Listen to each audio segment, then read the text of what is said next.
নিরাপত্তাতে বিশ্লেষক যারা হয় ওনাকেও বললেন, আর এরা নিরাপত্তা না না আমি নিরাপত্তা বিশ্লেষক কি আমি জানি না, এটা হলো তার একটা কমেন্ট।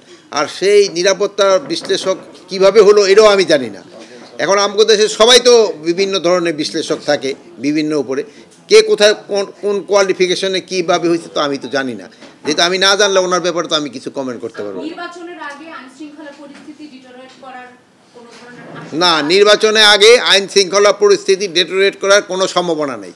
আস্তে আপনি দেখতেছেন আইন শৃঙ্খলা পরিস্থিতি আস্তে আস্তে উন্নতির দিকে যাচ্ছে।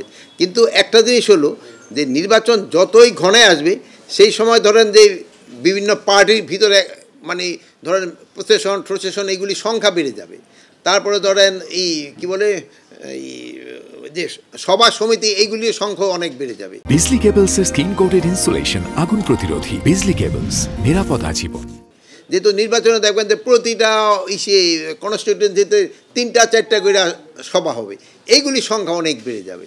আপনি যে বলছেন যে আইন শৃঙ্খলা পরিস্থিতি উন্নতির দিকে যাচ্ছে, তাহলে কি একসময় অবনতি ছিল সেটা কি বলতে চান? আমরা দেশে জুলাই মাসে যে সময় আমরা দায়িত্ব নিচ্ছি এর আগে এটা তো আপনারাই বলছেন অবনতি ছিল, ওর থেকে তো উন্নতি গেছে। এই আমাদের এই 1-1.5 বছরের চেষ্টা উন্নতির দিকে গেছে।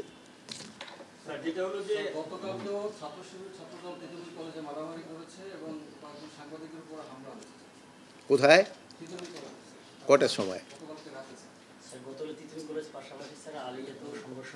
কটা রাত্রি?